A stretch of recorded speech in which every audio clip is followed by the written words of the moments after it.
अच्छा भाई, बेसिकली नीचे जो है ना ये सिस्टम, इससे जो है ना इसका पानी का जो है वो फ़्लो जो है हम अपने हिसाब से एडजस्ट करते हैं कि हमें क्या फ़्लो चाहिए। अभी पानी का जो हमारे पास फ़्लो है ना, वो देखें आप, ये देखें, ये नॉर्मल फ़्लो हमने रखा हुआ है ताकि चूज़ा आसानी से पी ले।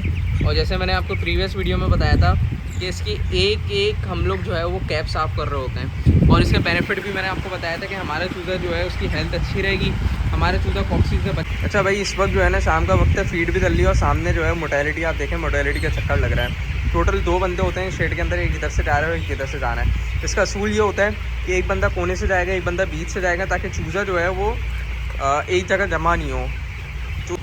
अस्सलाम वालेकुम दोस्तों, उम्मीद करते हैं आप सब खैरियत से होंगे। भाई इस वक्त जो है ना हम शेड के अंदर मौजूद हैं, ठीक है। और इस वक्त जो है ना अभी फीड का टाइम हो गया था, मैंने बोला थोड़ा सा आपको दिखाता हूँ भाई कि फ़ीड जो है किस हिसाब से चल रही होती है। तो बेसिकली 2 टाइम चलती है, एक चलती है दोपहर में और एक चलती है शाम के वक्त। अभी फीड वीड खा के कुछ चूज़े एक तरफ हुए हैं, कुछ चूज़े जो है माशाल्लाह से फीड वीड खा रहे हैं, ठीक है। और बहुत ही इंटरेस्टेड एक क्वेश्चन एक मेरे पास आया था कि यार ओपन शेड में, कंट्रोल शेड में टेम्परेचर कैसे मेनटेन करते हैं। वो सामने की तरफ आपको नज़र आ रहे हैं, वो है बेसिकली पैड, ठीक है। और वो सामने की तरफ है फ़ैन।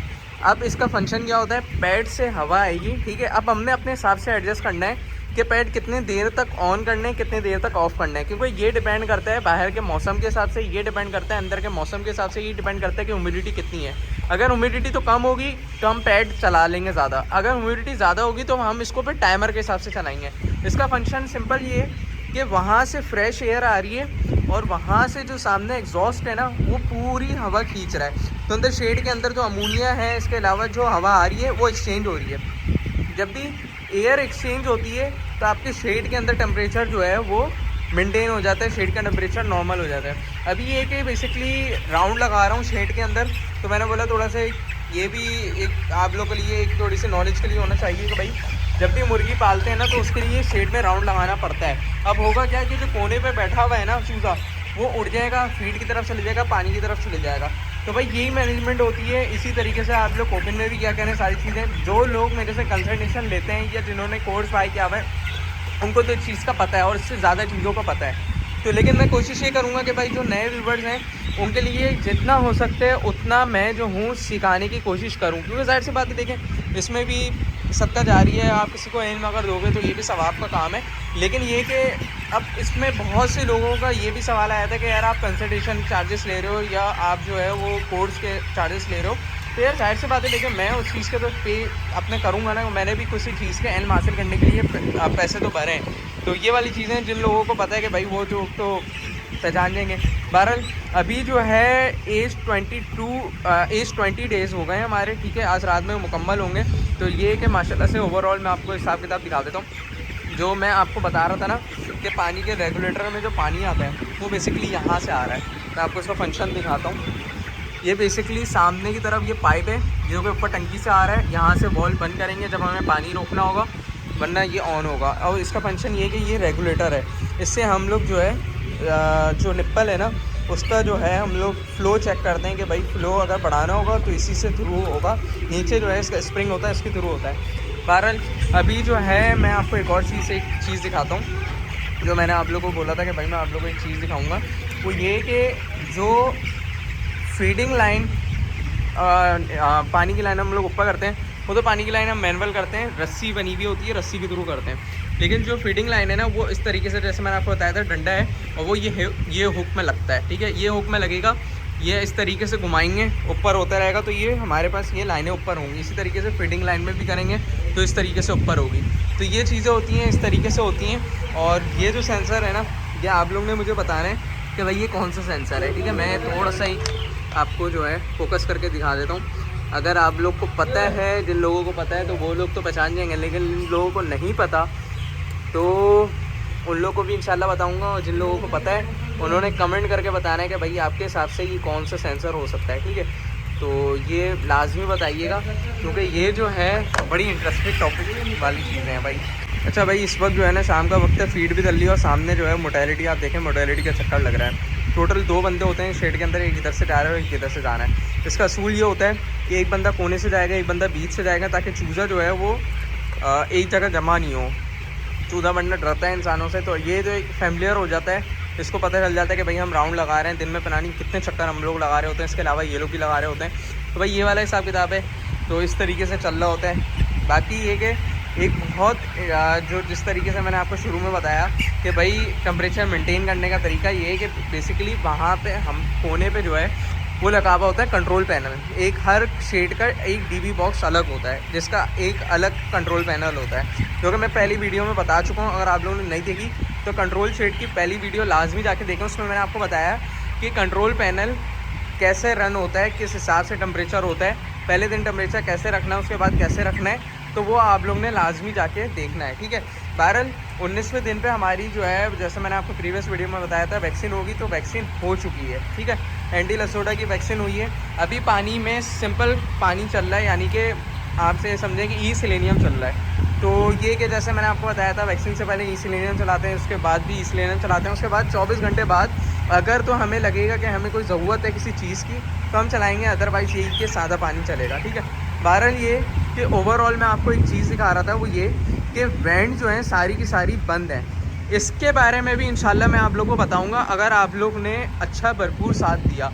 मतलब ये कि बहुत ज़्यादा अगर कमेंट आए ना इसके ऊपर, तो इंशाल्लाह मैं इसके ऊपर कोशिश करके आप लोगों के लिए वीडियो बनाऊंगा कि आप लोग को ये सिखाऊंगा कि वेंट कब खोलते हैं, ठीक है, और कब खोलनी चाहिए, ठीक है।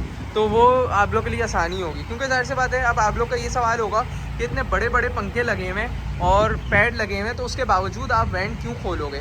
तो भाई ये कि अगर आप लोग को पता है तो इसका रीज़न आप लोग बताइएगा, क्योंकि बेसिकली एक जो है ये समझें कि एक साइंटिफिकली एक चीज़ है जो कि हम अप्लाई करते हैं, मतलब तो आप लोग लाजमी बताइएगा कि वेंट जो है वो कब ऑन होता है, ठीक है। बहरहाल अभी चलते हैं कलिंग पैन की तरफ, और कलिंग पैन के बारे में मैं आपको एक चीज़ बताऊँगा कि कलिंग पैन जो है वो हम लोग फ़ैन की तरफ क्यों रखते हैं, ठीक है।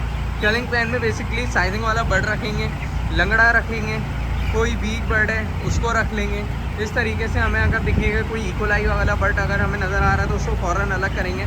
तो ये कि फ़ैन की तरफ कलिंग पैन बनाने का मकसद सिर्फ ये होता है कि हमारे पास जो चूज़े में अगर थोड़ा सा भी ज़रा सा भी इशू होगा तो वो क्या होगा कि वो पंखे के ज़रिए उसी के थ्रू निकल जाएगा। अगर हम पैड के थ्रू लगाएंगे तो वो वहाँ से अपना बैक्टीरिया लेते हुए आएगा, पूरे शेड को इन्फेक्ट करेगा और फिर जाएगा।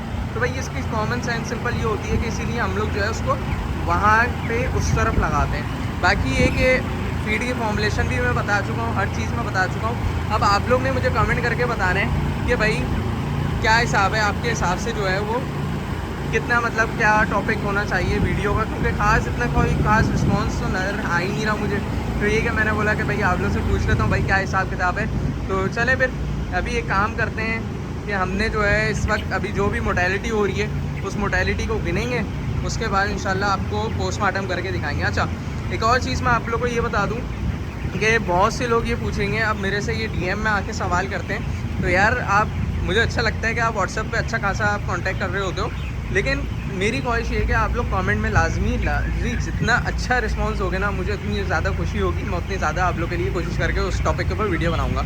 बाकी जिस टॉपिक पे आप बोलोगे उस टॉपिक पे इंशाल्लाह वीडियो में बनाऊंगा।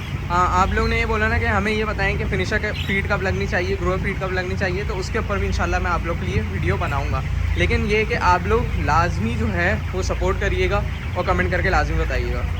अच्छा भाई, अभी देखें माशाल्लाह से ये फीड जो है ना तमाम की तमाम इन्होंने ख़त्म कर दी है। ये देखें माशाल्लाह अच्छे सेहतमंद बर्ड की निशानी है ये होगी कि आपके बर्तन जो है ना वो खाली आपको दिखना शुरू हो जाएंगे। तो ये वाली चीज़ें होती हैं। अभी देखें बिल्कुल पाउडर जो है ना वो पाउडर भी खाने लग गया है। और माशाल्लाह से चूज़े का साइज़ देखें आप, ठीक है। तीसरे हफ्ते का कल हो जाएगा। आज हमारे 20 डेज़ का चूज़े की एज होगी, रात में मुकम्मल हो गए 20 दिन। आपने कमेंट करके बताना है कि इसका जो है आपके हिसाब से एवरेज वेट कितना होना चाहिए, ठीक है। तो ये कि माशाल्लाह भी लाजमी कहिएगा और एवरेज वेट भी लाजमी आप लोग बताइएगा कि आपके हिसाब से क्या होना चाहिए। बाकी ये कि आप लोग में से बहुत से लोग ये भी पूछ रहे होंगे कि रैकिंग किस हिसाब से करते हैं, कैसे करते हैं, तो उसका भी मैं क्लिप ऐड कर दूंगा आप लोग को, ताकि आप लोग के लिए आसानी हो। और अगर आप लोग ने बोला तो इंशाल्लाह उसके ऊपर पूरी कोशिश करेंगे कि हम एक पूरा एक डेडिकेटेड व्लॉग इसके ऊपर बनाएं कि रैकिंग क्यों ज़रूरी होती है और कितनी देर बाद करते हैं, दिन में कितनी दफ़ा करते हैं और इससे फ़ायदा क्या होता है, ठीक है। तो इंशाल्लाह उसके ऊपर बनाएंगे। टोटल ये कि आप लोग के ऊपर है कि जैसा आप लोग बोलोगे इंशाल्लाह उसके ऊपर वैसे ही हम लोग कोशिश करके वीडियो बनाएंगे। अभी ये काम करता हूँ ना, मैं आप लोग को रेगुलेटर का एक फंक्शन बता देता हूँ ताकि ये कि आज की वीडियो में आपको थोड़ा सा आसानी हो जाए भाई समझने के लिए। एक अच्छा भाई, बेसिकली नीचे जो है ना ये सिस्टम, इससे जो है ना इसका पानी का जो है वो फ़्लो जो है हम अपने हिसाब से एडजस्ट करते हैं कि हमें क्या फ़्लो चाहिए। अभी पानी का जो हमारे पास फ़्लो है ना वो देखें आप, ये देखें, ये नॉर्मल फ़्लो हमने रखा हुआ है ताकि चूज़ा आसानी से पी ले।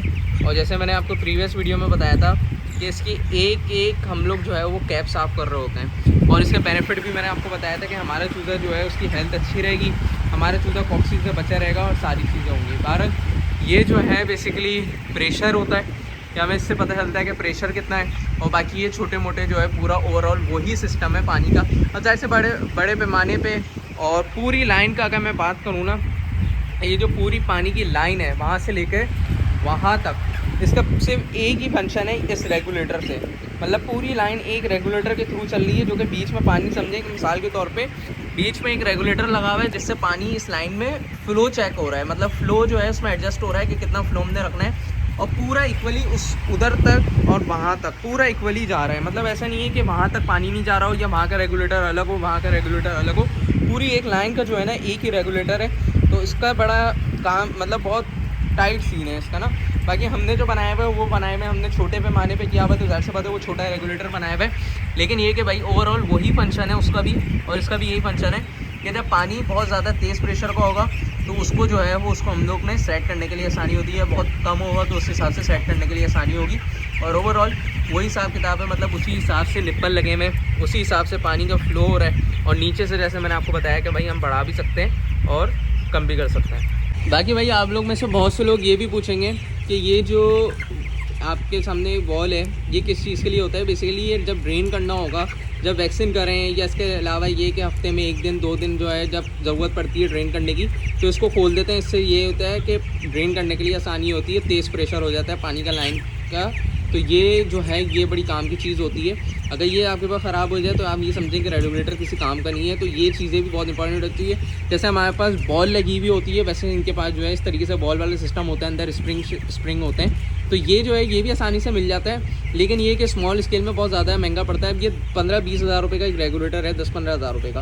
अब जाहिर सी बात है इसको तो हम अफोर्ड नहीं कर सकते ना, तो जाहिर सी बात है हम 1500, 2000, 2500 रुपये की चीज़ लेके उससे काम चला रहे होते हैं। लेकिन अगर कोई आप में से लोग कोई अगर अच्छी बड़ी फार्मिंग कर रहे हैं 5000, 6000, तो मैं उनको रिकमेंड करूँगा कि वो ये वाले रेगुलेटर लगाएं जो हमारे पर लगे हुए हैं। वो आपकी मर्ज़ी, आप लगाएं नहीं लगाएं, लेकिन ये वाला रेगुलेटर लगाएं, ज़्यादा बेहतर है। ठीक है, बहरहाल ये कि आई होप कि आज की आपको वीडियो पसंद आएगी। वीडियो पसंद आए लाइक शेयर ज़रूर करिएगा। मिलते हैं इंशाल्लाह नेक्स्ट इसके और एपिसोड में। तब तक के लिए मुझे इजाज़त दीजिए। अल्लाह हाफ़िज़।